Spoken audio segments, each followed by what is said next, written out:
네, 그 어제 스폰서님 발표하셨던 PPT랑 너무 퀄리티가 차이가 좀 나죠. 그래서 이게 힘 빼고 만들면 이렇게 돼요. 그래서 열심히 안 만든 PPT지만 내용은 알차거든요. 자, 이게 하버드 의대에서요, 건강식 피라미드라고 해서 건강식을 어떻게 먹어야 되냐라고 해서 이렇게 나왔어요. 그리고 보신 적 있을 거예요, 아마. 그래서 매일 운동과 체중 조절은 늘 해야 되는 거. 그 다음에 채소, 과일, 좋은 기름, 지방, 그 다음에 전곡류를 먹어야 되는 거. 요거 위주로 드시면 되고요. 이렇게 점점 올라갈수록 조금만 드셔야 되는 거. 알코올은 적당히 미나 생각나시겠다. 그래서 될 수 있는 한 적게 먹어야 될 식품들이 육류, 하버드 의대에서 붉은 육류, 버터, 그다음에 정제된 곡물, 혈당을 빠르게 올려주는 흰 빵이나 파스타, 감자, 백미 이런 거, 음료, 액상과당 안 되죠. 과자류, 소금 이런 거 먹지 말아라고 얘기를 했어요. 그래서 이런 식단에 따라서 살다 보면은 정말 건강해질 수 있다라고 이야기를 해주거든요, 하버드 의대에서. 그리고 추가로 매일 종합 비타민과 비타민 D 보충제, 비타민 D가 대부분 부족하시기 때문에 그래서 요거는 꼭 해줘라라고 하버드 의대에서 얘기를 해요. 그래서 여기 하버드 의대가 발표한 피라미드 속에는 건강한 신체를 위해 꼭 먹어야 할 음식에 대해 조언을 하는 것 플러스 대부분의 사람들에게 별도의 종합 비타민과 비타민 D 보충제를 먹어줘라라고 이 건강식 피라미드에 나와 있다라는 거 우리가 이제 알고 이제 넘어가시면 될 것 같습니다. 그래서 종합 비타민과 비타민 D 보충제를 우리가 먹고 있죠. 더블엑스에도 비타민 D가 들어있거든요. 그래서 먹고 있는데 어떤 비타민을 우리가 과연 먹냐라는 거에서 우리가 합성 비타민 먹으면 안 돼요 이렇게 말을 많이 하거든요. 왜 안 되냐? 왜 뭐가 천연 비타민, 천연 유래 비타민과 뭐가 차이가 있냐라고 했을 때 천연은요 당연히 자연에서 얻어지는 곡물, 과일, 채소 같은 거의 식물, 그 다음에 생선 등에서 성분을 그대로 추출하거나 농축하는. 그래서 공정이라고 해봤자 그냥 추출해서 압착하거나 아니면 농축하거나 이런 과정만 거칩니다. 그런데 합성 비타민은 실험실에서 석유 제품을 기본으로 뭐 이런 옥수수, 요즘 옥수수도 많이 사용하죠. 그런 것들에다가 화학적 공정을 거쳐서 만들어낸 거예요. 그래서 실험실이라는 단어가 나오죠. 그래서 이거는 원래 아예 원료이기 때문에 좋은 원료, 특히나 유기농으로 하면 더 비싸겠죠. 그래서 원가가 비쌀 수밖에 없어요, 천연 비타민은. 그 다음에 농축하는 거니까 더 양이 적어지거든요. 근데 이거는 실험실에서는 한 번에 대량 생산이 가능해요. 그렇게 되면 좋은 점은 원가를 저렴하게 할 수 있겠죠. 화학 물질을 막 뭐 엄청 부풀릴 수 있으니까요. 한 번에 대량 생산이 가능합니다. 근데 특히 우리가 이제 비타민 C로 비교를 많이 하잖아요. 비타민 C의 화학명이 아스코르빈산이라는 요 화학명이에요. 근데 이 똑같이 비타민 C의 역할은 하겠죠. 근데 아스코르빈산은 주로 공장에서 만들어지는데 이 콜타르 등에서 추출한 원료를 분자 구조를 변경해서 만듭니다. 근데 중요한 건 여기에요. 식품이나 과일 속 비타민 C와 동일한 물질로 간주하거든요. 그래서 우린 합성 비타민 먹어도 된다라고 하시는 분들도 있어요. 하지만 천연 비타민 C가 지닌 여러 생리 활성 물질까지 복제할 수 없다. 우리가 식물이라는 건 식물 속에 내재되어 있는 다양한 이제 식물 영양소들도 있고요. 이걸 그 흡수되는데 더 도와주는 그런 부분들이 있거든요. 그런 게 없죠. 왜냐면 공장에서 딱 비타민 C 이 화학 구조 요것만 만들었으니까. 근데 이 일본의 이 교수님은 뭐라 하셨냐면 합성 비타민 C는 체내 유해 물질을 활성산소를 적잖이 만들어낸대요. 그래서 득도 당연히 있겠죠. 비타민 C의 역할을 하니까. 하지만 실도 추가로 같이 있다라고 얘기하기도 하셨다고 합니다. 그래서요 여기 보시면 비타민 C 속에는요 우리가 원래 자연유래 비타민 보시면 비타민 C는 당연히 들어있겠죠. 플러스 효소 역할을 도와주는 조효소, 그 다음에 파이토케미컬 식물 영양소죠. 그래서 이런 다양한 생리 활성 물질이 원래 들어있어야 돼요. 식물에는 자연이 만들어낸 비타민 C에는. 그래서 이 나머지 역할들이 뭘 하냐, 비타민 C가 몸에서 사용될 수 있도록 도와주는 역할을 한단 말이에요. 근데 공장에서 만든 거는 요런 뒤에 요런 생리 활성 물질이 있다 없다? 없어요. 그래서 없기 때문에 여기 차이가 좀 있다라는 거고요. 그래서 천연 비타민은 요 원래 있는 자연 이 C 플러스 주변에 막 다양한 이런 조효소나 생리 활성 물질이 있는 것을 그냥 이렇게 자연 그대로 농축하여서 정제로 만들어내는 게 천연 비타민이고요. 합성 비타민은 C 각각 단일체들을 요거 있죠. 여기 주변에는 없고 요런 것들을 모아서 응고제나 그다음에 중정제 뭐야 이거 맞아 중점제 합성 첨가제들을 넣어가지고 이렇게 굳혀서 만들어내는 거거든요. 그래서 제가 고려온단도 그 상품표를 보니까 오렌지 향 이런 걸 일부러 첨가하더라고요. 그래서 그런 부분들 이렇게 추가로 이렇게 C만 쓴다라는 거를 알고 가시면 될 것 같습니다. 그래서 흡수율을 보시면요, 이게 여기에서 논문 중에 흡수율이 이 노란색이 합성 비타민이고요. 빨간색이 천연 비타민이거든요. 그 천연 비타민이 흡수율이 훨씬 더 높습니다. 확실히 특히 ADK가 좀 더 높은 편이라고 하더라고요. 그래서 비타민 D도 그렇고 B도 그러네요. 그래서 흡수율이 몸속에서 이 흡수를 도와주는 친구들이 없기 때문에 조금 흡수가 떨어질 수 있다라는 거고요. 미국 국립암연구소에서 미국 남성을 대상으로 5년 동안 추적 연구를 해봤는데요.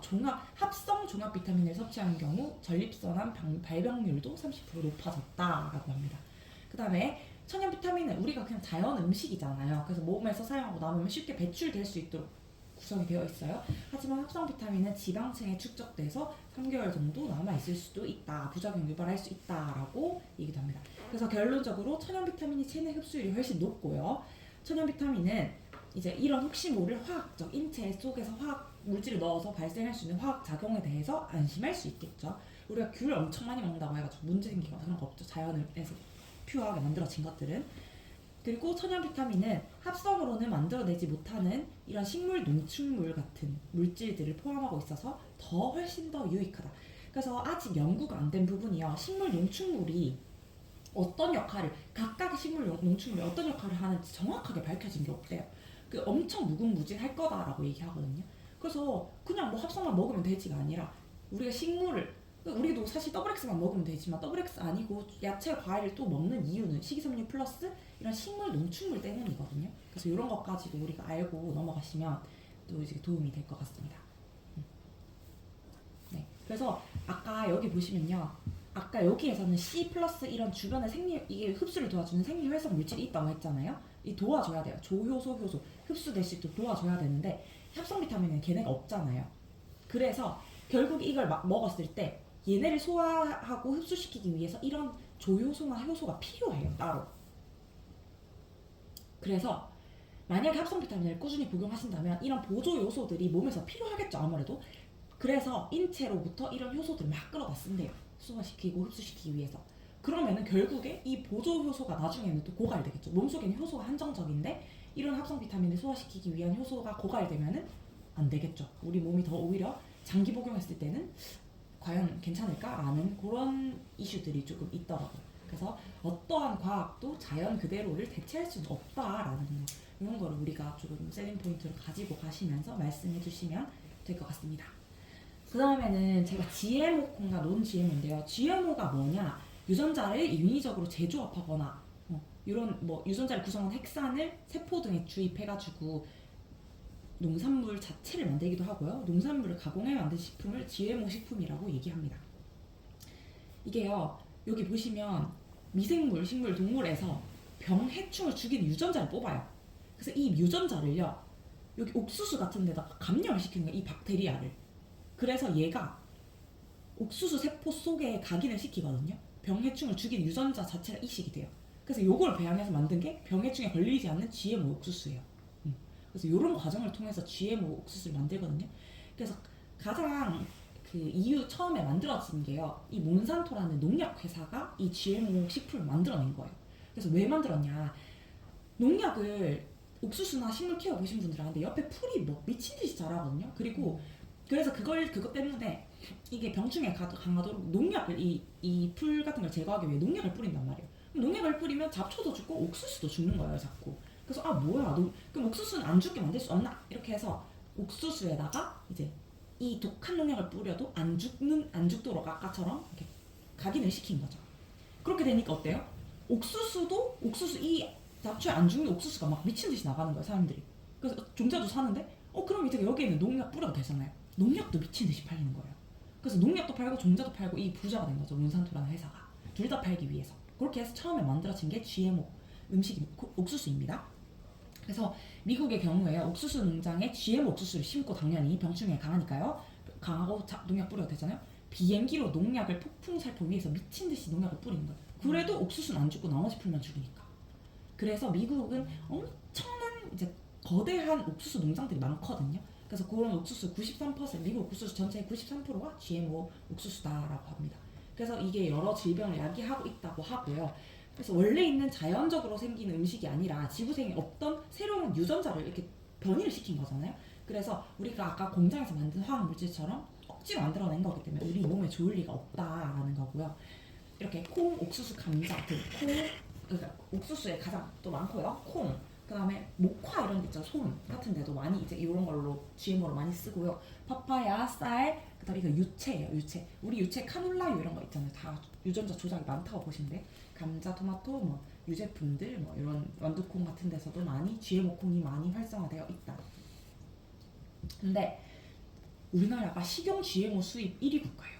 전 세계에서 엄청나게 GMO 콩을 수입합니다. 근데 일본이 사실 전체로 봤을 때 GMO 수입 1위예요. 근데 일본은 수입을 열나 많이 해서 가축 같은데 가축 사료나 이런 걸 엄청 쓰고요. 우리가 사람이 먹는 GMO를 가장 많이 가져가는 나라는 우리나라 1등입니다. 그래서 국민 1인당 1년 동안 섭취한 양이 GMO 옥수수 22kg 정도 먹고요. GMO 콩은 21kg, 총 43kg를 먹어요. 근데 우리가 매일매일 먹는 쌀 소비량이 한 명당 65kg거든요. 그럼 엄청나게 GMO 콩과 옥수수를 먹고 있다는 얘기죠, 사실. 그래서 이게 어디에 들어있냐. 그래서 여기 보시면 이제 계속해서 이만큼 들어오고 있다는 거예요. 그래서 이만큼 1인당 이만큼씩 먹고 있다라는 거고요. GM 옥수수는 액상, 과당, 올리고당 있죠. 물엿 이런 데 다 들어있어요. 포도당, 고추장, 된장, 과자에도 엄청 많이 들어있죠. 과자, 빵, 음료수, 인스턴트의 대부분 이제 뭐 버거킹이나 이런 데서도 많이 GMO 옥수수 식품 많이 씁니다. 패스트푸드. 우리 뭐 패스트푸드점에서 콘 샐러드, 콘 다 GMO 옥수수죠. 그래서 뭐 주류까지도 거의 모든 가공식품과 가축 사료에도 GMO 옥수수가 들어있고요. GMO 콩, 기름, 뭐 아까 말씀드린 유채꽃도 그렇고, 그다음 콩기름, 식용유 같은 데 다 GMO 콩이에요. 간장도 우리가 GMO 콩인지 아닌지 구분이 안 되죠. 탈지대도 고추장, 된장. 그래서 우리는 우리 아메이 양조 간장은 어디 콩을 써요? 그렇죠. 국내산 콩 안 씁니다. 야 너네 왜 국내산 다 국내산이라고 해놓고 왜 국내산 콩 안 쓰냐? 그거는 대만이 유일하게 GMO와 논 GMO를 구분해서 쓰는 곳이기 때문에 논 GMO 콩을 갖다 쓰기 위해서 대만산에 쓰는 거예요. 우리나라는 국산 콩이더라도 GMO인지 논 GMO인지 모르기 때문에요. 그래서 GMO 농산물이 어떻게 수입하니까 CJ 제일제당이 1위예요. 엄청난 비율. 우리나라 전체에서 거의 30% 이상을 제일제당이 다 수입을 합니다. 그래서 제일제당 우리가 식품 CJ 거 얼마나 많이 먹어요. 다 이제 GMO 농산물을 조사해 보니까 얘네가 가장 많이 하죠. 대상, 사조해표, 뭐 삼양 이런 데 있죠. 이런 데서 GMO를 엄청난 비율로 수입하고 있답니다. 유채 어디 가겠어요? 다 카놀라에 쓰겠지 맞죠? 6만 톤. 그래서 이만큼 우리가 조심해야 된다. 왜 조심해야 돼요? 프랑스의 한 연구팀이 GMO 연구를 해봤는데요. 옛날에 더 이것보다 우선된 연구가 있었어요. 근데 괜찮다라고 나온 거예요. 그래서 이 사람이 뭐야 하고 다시 살펴보니 90일 동안만 실험을 해본 거예요. 90일 동안 먹여보고 했는 거예요. 근데 몸에 들어가서 이게 작용을 하기 위해서는 90일이 너무 짧다. 그래서 이 팀은 2년 동안 쥐한테 2년 동안 이걸 먹여본 거예요. GMO 콩, 옥수수를. 그리고 기존의 연구는 어린 쥐로 안 했고 성숙한 쥐들이 다 내장기관이 다 구성되고 했는 쥐한테 했기 때문에 이번에는 좀 어린 쥐들한테 좀 연약한 아이들한테 한번 해본 거죠. 어린 아이들도 우리가 많이 노출되어 있으니까요. 해보니까 GMO를 먹고 자란 쥐들이 2~3배 빨리 죽었대요. 그리고 종양이 더 많이 생기고 이런 간, 신장, 뇌하수체 같은 이제 조직에 장기에 심각한 문제도 생기고요. 그래서 이런 게 결국에 속에서 내분비 교란을 시키면서 이런 질환들이 생긴다. 근데 우리가 엄청나게 수입하고 있다라는 얘기죠. 그래서 여기 보시면 얘네가 종양이에요. 종양이 생긴 거예요 몸에. 그래서 얘네는 계속해서 이것만 먹였기 때문에 GMO를 먹인 쥐들이기 때문에 얘는 이렇게 옆에 이렇게 생겼고 뭐 옆에도 이렇게 생기고 엄청난 종양이 생기고 더 빨리 죽더라라는 거. 그래서 위험할 수 있으니 우리가 최대한 걸러야 된다는 거고요. 중요한 건 우리나라는 식용유, 간장, 증류주, 참치, 통조림에는 합법적으로 안 써도 되게 되어 있어요. 그래서 가급적 포도씨, 올리브유 이런 국산 참기름, 국산 들기름을 찾아서 먹는 편이 우리에게 유익할 것 같고요.